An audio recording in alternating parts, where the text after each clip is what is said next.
Now, this is what we call a rare occurrence. First things first, the UK, United Kingdom, is probing the attack on the Indian consulate in London. And secondly, India has agreed for a limited diplomatic waiver. What is it? We'll tell you in detail.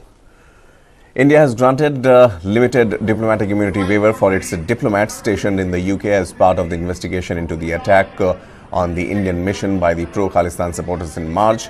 The waiver will be effective once the investigation enters the trial phase.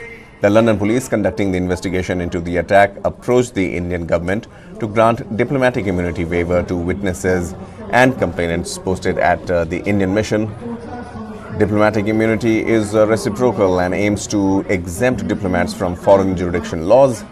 India expects the UK government to thoroughly investigate the London attack and set a precedent for other countries. The NIA, which is examining the case, has published videos to encourage public identification of the perpetrators. Indian authorities have also issued lookout notices against the attackers as part of their efforts to counter the expanding network of the radical Sikhs in various countries, including the United States, Australia, Canada, and the UK. Now, News 9 Plus brings you a documentary on how last time the call for Khalistan reverberated across Punjab. More than 20,000 people were killed.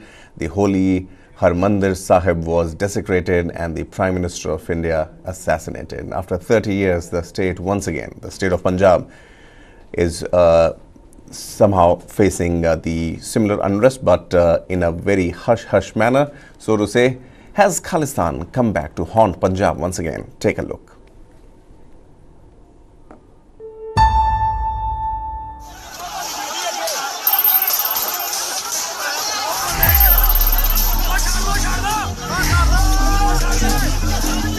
On 23rd February 2023, supporters of Waris Punjab De Head by Amritpal Singh stormed a police station in Ajnala on the outskirts of Amritsar, Punjab.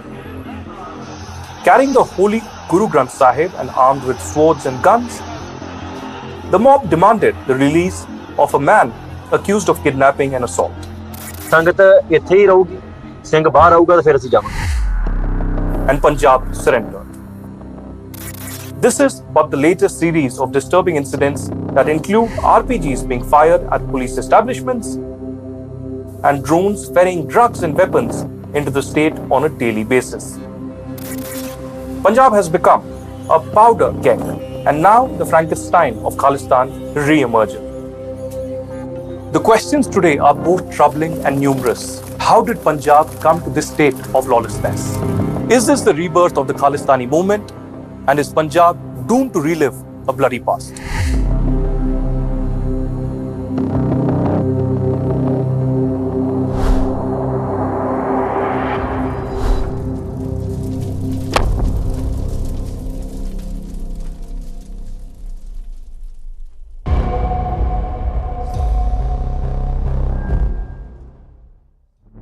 Hi, I'm Ajay Sahni. I'm the Executive Director of the Institute for Conflict Management and the South Asia Terrorism Portal. We focus on terrorism, insurgency, or widespread movements of violence in the South Asia region, and we have among the largest databases in the world on the subject. At least 2 to 3 years ago, Khalistani elements threatened me as well while I was reporting on Khalistan, and 2 of my senior colleagues in media were called by Khalistani elements from USA, and they threatened him, saying that if Aditya Rajagopal doesn't change his stance and reportage, then they will teach me a lesson. I've been covering the Khalistan movement for at least last 8 to 10 years, and I've been mostly tracking Khalistani groups like Babbar Khalsa, Sikhs for Justice, and the Pakistani ISI K2's support to these Khalistani elements. Hi, I'm Aditya Rajagopal, Executive Editor, Strategic Affairs and National Security News 9 Plus, and I'm here to speak about Punjab.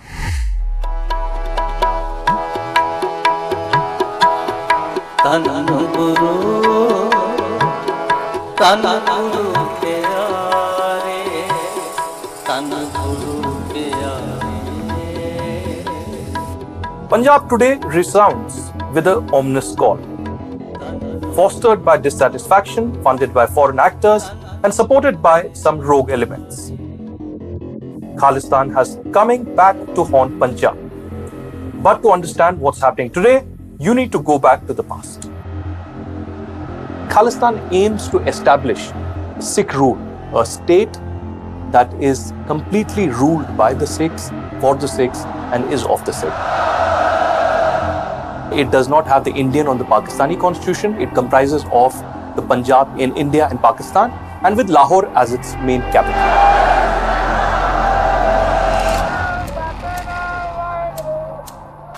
You see, the idea of Khalistan goes back into the, it was really created by the diaspora community in America, goes back to the late 70s, 76, I think a big advertisement came out in the New York Times about declaration of Khalistan kind of thing. But it was not much of a, it did not get much traction for many, many years. Then you had, of course, the, I would say, state-sponsored rise of Jarnail Singh Bhindranwale, who again did not speak of Khalistan at all. However, he did engage in a number of, a whole succession of terrorist actions, an extreme radicalization of the community, of the Sikh community.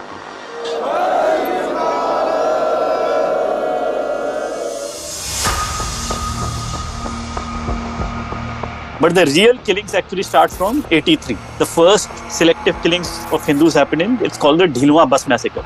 So where they take 6 Hindus out of the bus and slaughter them on Bhindranwale's direct instruction, and that leads to president rule in Punjab. The sheer shock in those days, the complete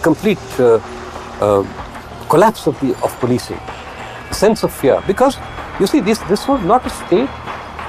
The state police was a civil police. It had never encountered something like this. So they were abruptly thrown into a pattern of conflict, which they were completely unprepared for. And you had absolute collapse of all police process, of all police forces. In fact, whenever a terrorist incident would occur, they would not even investigate. They would not take names. Almost every incident of terrorism in that period was unidentified miscreants, unidentified assailants. So that was the situation pre-Blue Star. After Blue Star, when you had, 1,000, 1,500, 1,600, 2,000 killings in some of the years, the pall of fear was enveloping. I mean, anyone who lived in Punjab or traveled through Punjab in those days will tell you that you could go miles on the highways without seeing another. And there was this common saying that the daytime belongs to the police and the nighttime belongs to the Kharpurs, the terrorists. So that was the environment of Punjab. Well, all through 83 till about 87, 88, there was continuous violence on the streets of Punjab. One reason for this was the Gurdwaras, where the Khalistani elements had taken shelter. There were various Gurdwaras all across Punjab. Not only had they taken shelter, but they had taken their entire cache of ammunition, guns and pistols, and perhaps grenades as well. And they were launching these small-scale attacks on civilians and security forces from inside those Gurdwaras. One, while studying the entire Khalistani movement, wonders that in the initial days, through the late 70s and the 80s, and perhaps the early 90s as well, where did the Khalistani movement really get the support from? I say that there were two major elements where the support came in. Both, resources, money, as well as the weapons and the ammunition. One, of course, was our neighbor Pakistan, who wanted, continuous upsurge in violence, wanted mayhem on the streets of Punjab. And the second, and the most crucial, was the Sikh community themselves, but mainly the international diaspora. Punjab was completely tense and seething with anger, and things finally came to a boil in 1984. Bhindranwale decided to take shelter and cover of the most holy Sikh shrine, Sri Harmandir Sahib Golden Temple in Amritsar of Punjab. He also took with him all his men as well as ammunition, be it missiles, small rockets, as well as guns, and pistols as well. So that was the trigger point. When Indira Gandhi, initially through the Punjab police, and then finally gave the charge to the Indian army to in fact launch an attack inside the premises of Golden Temple, the siege ended with the final killing of Bindran Wale. The Sikh community was seething with anger and nobody knew what will happen. But it happened. It happened when Indira Gandhi chose that she had 2 Sikh, bodyguards, and even though she was given intelligence through the RNAW and the Intelligence Bureau that there could be an attack, and that happened. Indira Gandhi's residence, she was there, and finally these 2 Sikh bodyguards decided to kill her. That was in fact one of the biggest attacks on Indian democracy, one of the biggest attacks on an Indian Prime Minister. And finally, we saw what happened after Indira Gandhi's killing. Pakistan opened its borders for them, opened its weapon stores for them. After the collapse of the Soviet Union, they diverted a very large proportion of the weapons they had received from America or through American funding from other countries. Of course, they provided safe haven and training facilities throughout the move across the border, as they do with the Kashmiris now. So there was this continuous facilitation of cross-border movement, both of personnel and weapons, and of other resources where required. And that was the reality. Till the fight back began. And the fight back began with KPS Gill effectively. KPS Gill was brought in after Blue Star in '84.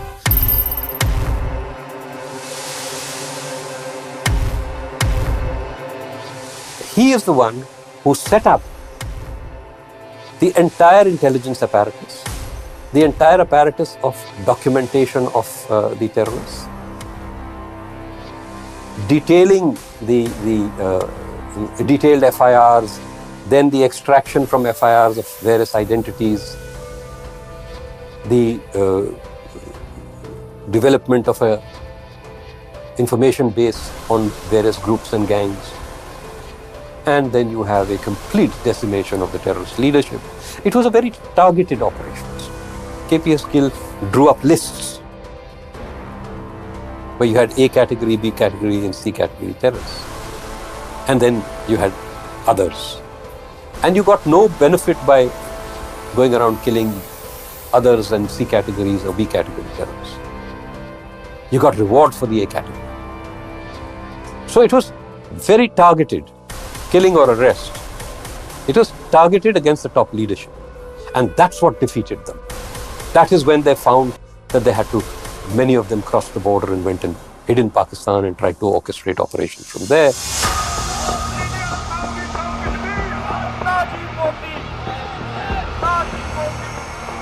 Any ideology all across the globe does not die completely.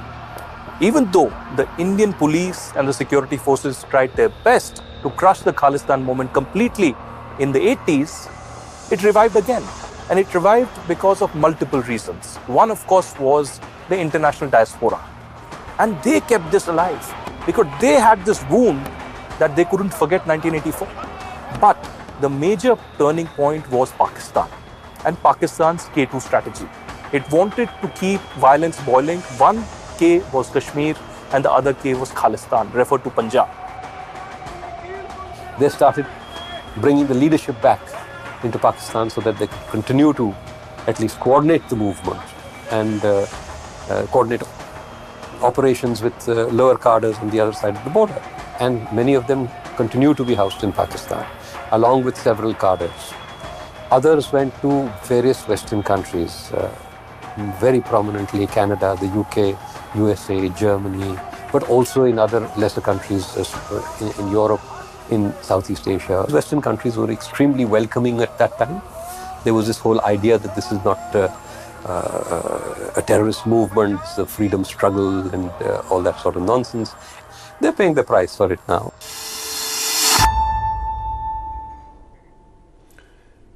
There you saw a special documentary on the rise of Khalistan. Aditya Rajkol, who features and who brought that documentary, is with us. Aditya, thank you so much for speaking to us and taking time out. Well, let's begin where this documentary ended. You narrated how it survived the 70s, the 80s, the 90s. Now we are almost 20, 30 years down the line. Still, countries like Canada, US, UK, they are finding resonance there. What is it that emboldens Khalistan in these countries? Well, since the late 70s and 80s, we've seen that more than Khalistan being visible on ground in Punjab or, for instance, in Pakistan, where apparently the Khalistanis will have their capital in Lahore, the much more resonance was in Canada, in US, in Australia and UK. Right. So this isn't something new. Even today, you don't see any kind of a ground support of Khalistan apart from a couple of other people like Simranjit Singh Mann, the only member of parliament from Punjab who actually supports Khalistan and actually accepts money to send people out of India, his own claim.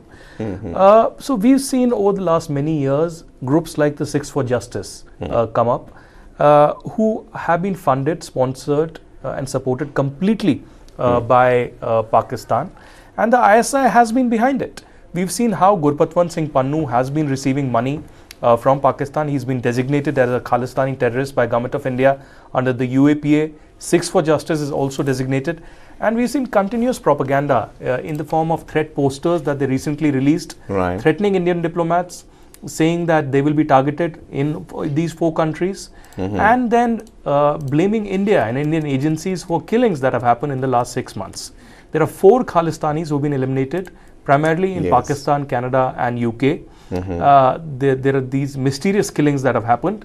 Nobody knows whether this is gang war or any other agencies involved, whether it is an Indian agency or a Pakistani agency, but mostly it looks like a gang war because these Khalistanis are also into drug smuggling, international drug smuggling. They are criminal gangs. We saw one such criminal gang kill Sidhu Moosewala as well in Punjab not long ago, about a year or so ago. So the reality remains that Khalistanis are active mostly for propaganda, to perhaps embarrass India on global stage. But in reality, Khalistanis cannot achieve their aims because it's a very discriminatory aim that they have. Nobody in Punjab will stand on the communal colors of Khalistan.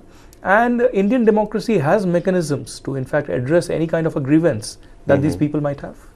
Right, and one such step that the government of India has taken is to give a diplomatic immunity waiver to the Indian officials placed in UK. Now, this is unprecedented by any yardstick, I would say, but this also shows, Aditya, the seriousness, the gravity of the situation, and to take it to the logical end of it, because lip service, as you mentioned, these countries where, as I understand, these faces, these names are surviving, is because of a tacit support, maybe in terms of their rules, which applies on the citizens there. But for Government of India, help us understand how important it is to take it to a logical end, and is this probe in the UK attack on Indian mission just the beginning? Pankaj, let me tell you, the day the Indian flag was forcibly removed from the Indian mission in UK, the Indian High Commission in London, was the day when the Government of India took a call that we have to legally and abiding by the international conventions and principles and of course the Indian law, convict those people who are behind it.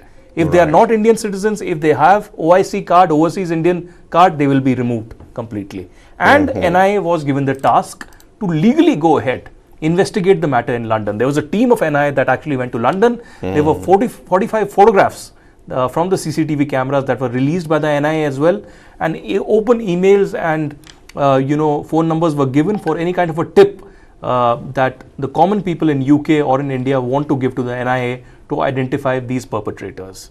And NIA investigation is underway. They will, of course, identify with names and photographs all these people who are responsible. The same will be shared with the UK authorities as well. But since the case is underway in London, it's a very serious matter. Some people have been arrested as well. India will go after these people for a final conviction, because India certainly will not tolerate Indian diplomats being harassed, physically heckled, Indian flag being removed from the Indian High Commission premises, and then stone pelting at the High Commission and abuses being hurled at the Indian diplomats. This is certainly unparliamentary. It doesn't happen in New Delhi. Even before several controversial countries, nothing of such happened outside the UK High Commission in New Delhi, or for instance the US Embassy or any other country. So why should India tolerate that on a foreign land? Similarly, India had summoned the High Commissioner to Canada and strongly told him in the démarche that this cannot be tolerated, be it Indira Gandhi's effigy being paraded in Canada, completely showing no sympathy, and in fact supporting such kind of a barbaric killing of an Indian Prime Minister by the Khalistani terrorists. This cannot be tolerated in any democracy or any such functioning democracy. So such strong steps have been taken by the Indian government, and the diplomatic immunity is a function where this has been granted to all the diplomats in the world, that the local laws do not affect them. The local law agencies cannot arrest any kind of an Indian diplomat, and any kind of an Indian diplomat also cannot file any cases abiding by the local courts, because inside the embassy premises the only law that functions is of that particular country. So that is why temporarily diplomatic immunity has been partially withdrawn from these some of the diplomats who will be deposing before the court of law in UK. And in the UK court, they will be deposing at witnesses, giving testimony of the fact and identifying these Khalistani terrorists who were responsible for this violent attack on the High Commission. Indeed, Aditya, now this is what Aditya explains here is pretty critical also, because the change stance of New Delhi, let me admit here, because over the years we have seen New Delhi taking a very aggressive and a definitive stand here as far as this issue is concerned, which has been plaguing India for a long time now. Since we were also growing up, we would hear it in the news. Aditya, talking about, you mentioned Canada. From UK to Canada, obviously on July 8th there was a freedom rally, and as you rightly said, India in no uncertain terms gave a clear message to Ottawa that there should be no support as such to this particular rally, which flares emotions against India. In such a situation, do you believe that only the messaging part is what matters, or is there something that the Ministry of External Affairs could keep as a deterrent? The way we saw barricades being removed from the UK embassy in Delhi, it was the moment that attack happened on Indian mission in London. That way, do you believe that that particular stance also needs to be kept in mind every time when we see? I'll tell you an anecdote, Pankaj. I was interviewing KBS Sidhu, who was Special Secretary of Research and Analysis Wing, India's external spy agency. And he told me, because he was in the RAW in the 70s and 80s and 90s, that immediately after Operation Blue Star, when Indira Gandhi was assassinated, the Khalistanis wanted to have a major rally in London. Thousands of people could have attended it. There could have been an attack on the Indian High Commission at that time as well. India very strongly objected to this, both in London as well as in New Delhi. The UK High Commissioner to New Delhi at that time wrote a letter to his foreign office in London saying that this needs to be stopped. If the Khalistani rally in London is not stopped, we have a very good trade relation with India, and that will come down.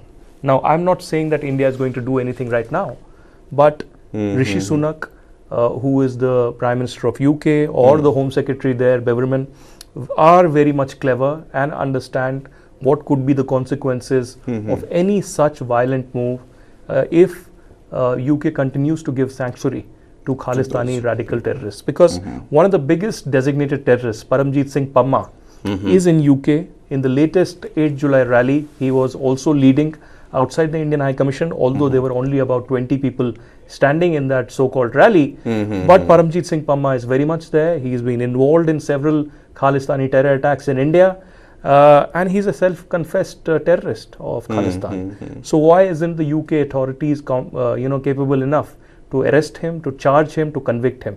This is the biggest question that we are asking right now. And of course, there are diplomatic, parlays that happen between these countries at different levels. at the level of the NSA, at the level of the Prime Minister, at the level of the External Affairs Minister, and at the level of respective High Commissioners that are in New Delhi as well as London. Similar is happening with Canada as well. Very strong message has been sent out to the Canadian High Commissioner in New Delhi that this will not be tolerated. And if Canada continues to give a long rope to these Khalistanis, then there will be other steps that will be considered. Right. Aditya, you mentioned a few names, and you mentioned earlier also the name of Gurpatwant Singh Pannu. Now, this particular character, obviously, after staying underground for some time, and the deaths that you also mentioned in suspicious circumstances, who killed these leaders, there is no specific idea about it. Sooner than later, this Pannu appears in front of the United Nations building in United States. How do you see that approach? Was he just giving shots whether he was trying his luck to show some teeth to the Indian authorities, or was he, actually there was some stuff in it? One thing is very clear, Pankaj, that Gurpatwant Singh Pannu was scared, and perhaps is scared even now, because 4 Khalistani leaders in different parts of the world have been eliminated in the last 6 months, and nobody knows who has done it. And Gurpatwant Singh Pannu, be it in USA or in Canada, he can hide anywhere. But if he continues to do the same kind of terrorism against India, who knows, he faces the same consequences. Maybe this is what has been going through his mind. I don't know what the reality is. But through that entire period, when the social media rumor spread of Gurpatwant Singh Pannu missing from the scene, because Prime Minister Modi had gone there and Pannu had made loud claims of actually acting against India, organizing a protest and thwarting any kind of a diplomatic move by India there. So he immediately vanished from the scene. For weeks he wasn't seen. But I was in touch with him, and he immediately told me that I'm alive, I've been traveling, so I cannot come out with a video.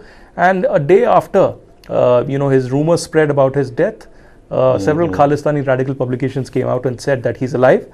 He also sent me a video from the UN immediately after that saying that he's alive, and these were just baseless rumors. There could be another angle to this, and that could be that Pakistan and Gurpatwant Singh Pannu, to gain sympathy, might have enacted this kind of a rumor to perhaps gain sympathy and get money also, because immediately whenever there is this sympathy wave, they collect a lot of donations from NRI Sikh, many of whom are very emotional about the Blue Star episode and whatever happened in Punjab in the 80s and 90s. Right. So at this moment, Gurpatwant Singh Pannu is in New York. I can confirm that.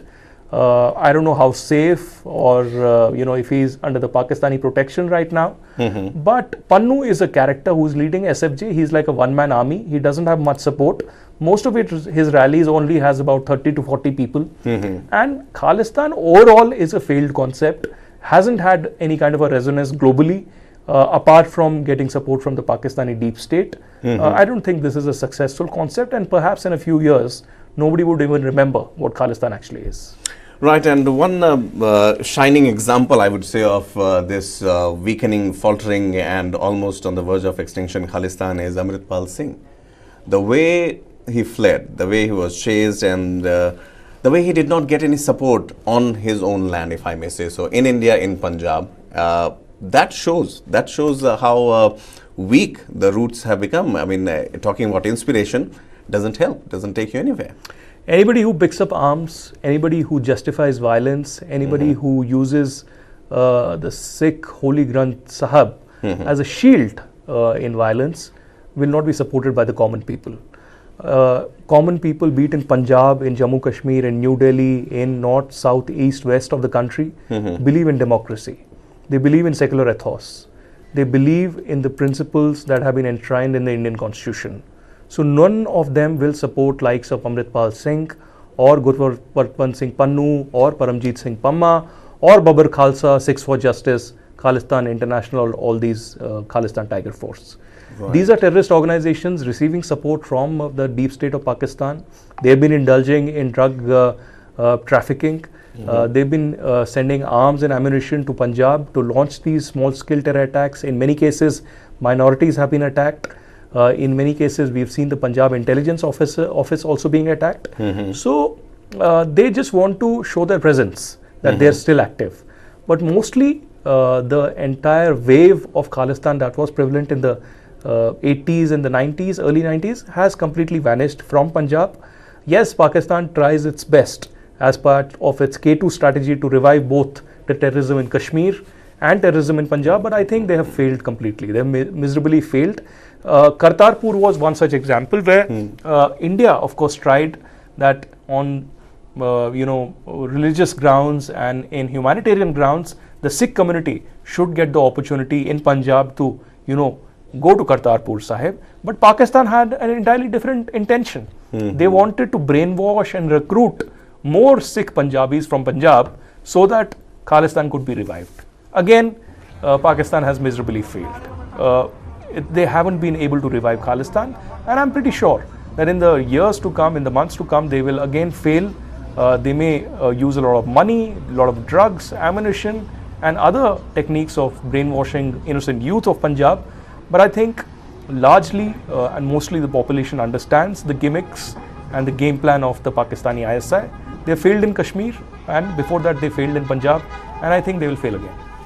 Well, Aditya, talking to you and taking a look at the documentaries that you bring to us makes one thing very clear, that there are so many layers into it, that to plain sight, that to not a discerning, say, an individual in Punjab or for that matter in Delhi or anywhere in part of India, I mean, it's actually very difficult to, sift through, both these things. But having said that, as of now, the efforts from the government, talking about this UK move once again, I was just picking up the data. Hindu temple was vandalized in the UK's Leicester. High Commission violence was there. All these things, how important it is.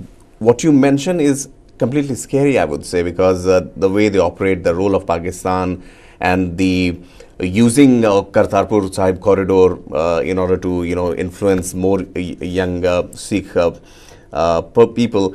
How important it is as of now, India, to continue with this stand, starting with the UK? One thing is clear, that these are not Indian citizens who are perpetuating this violence.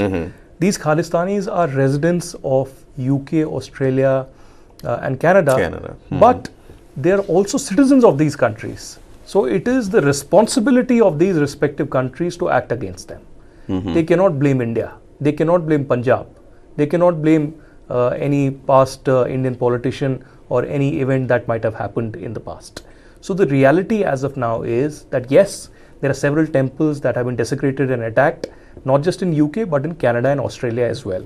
There was a Swami Narayan temple in Australia that was attacked as well. Similarly, in the past, temples in Canada have been attacked as well. Of course, in UK we've seen large-scale violence between Indian, Hindus and Muslims as well.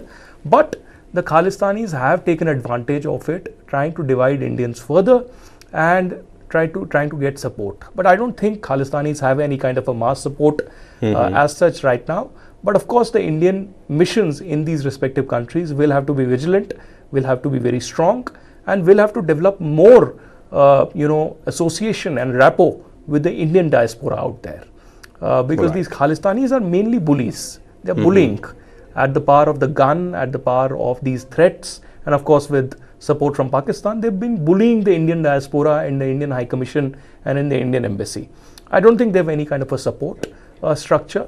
Yes, they've been desperately trying to revive it both in Punjab and in these respective countries, but apart from propaganda value, apart from building up some kind of a narrative against India globally, I don't think they will achieve any kind of an objective in the future.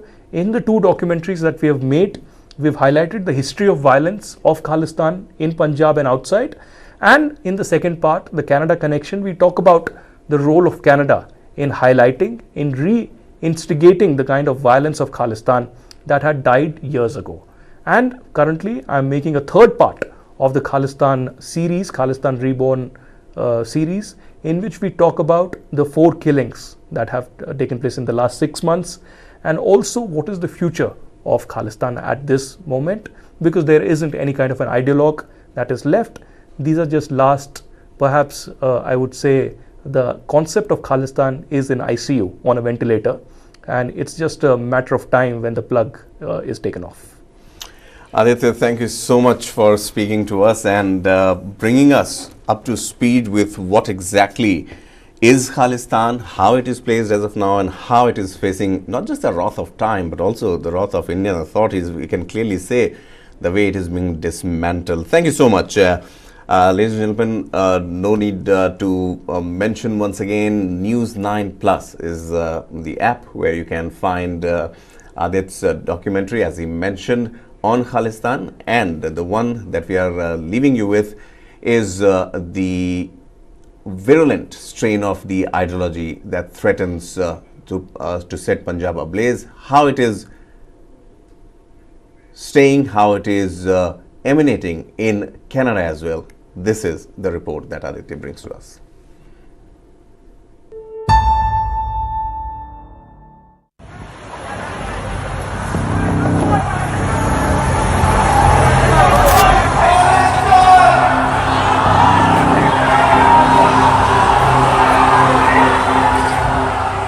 On 20th March 2023, a mob of Khalistan supporters vandalized the Indian High Commission in London. A day later, the Indian consulate in San Francisco was attacked. Another plan to incite violence at the Indian embassy in Washington, D.C. was foiled by the secret services. The attacks exposed the resurgence of the Khalistan movement. The last time we saw that was in the 1980s, and that led to the worst ever incident of terrorism in Canadian history.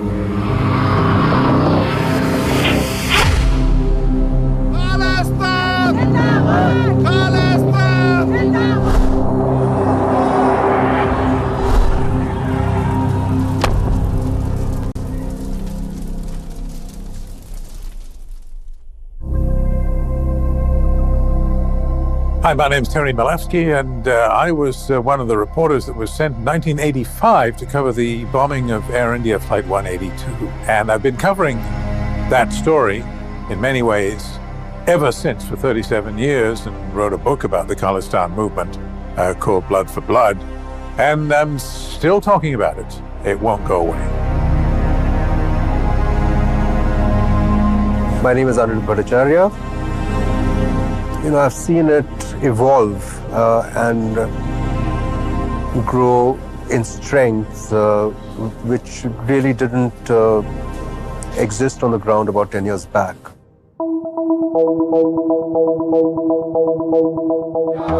war! Save Punjab! No war! Save Punjab! Mulk bande nahi, South Sudan marya. Over the years, for the Sikh community that is in Punjab, India, Canada has become a second home. And in the last 3 to 4 decades, their population has significantly increased. And this has led to a massive demographic change and a change in perception and narrative in support of the Khalistani elements from the political leadership of Canada. Be it the ruling government or the opposition, they tend to have a separatist tendency as well, a support system for the Khalistani radical propaganda. ਸਾਡੇ ਪੰਜਾਬ ਦਾ ਹੱਲ ਕੀ ਹੈ?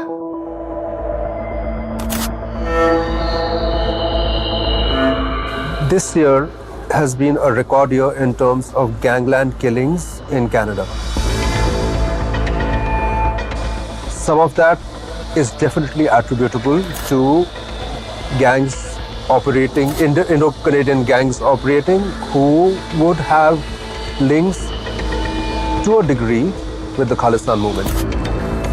There is a growing degree of concern within Canadian law enforcement that these transnational gangs are in the future going to cause problems in Canada.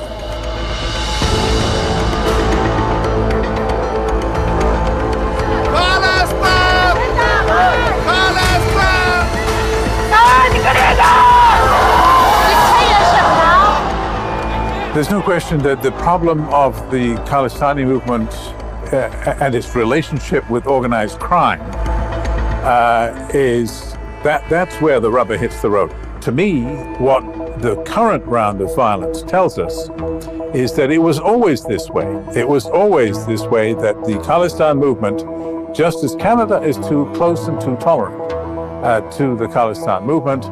The Khalistanis themselves have been too close to organized crime.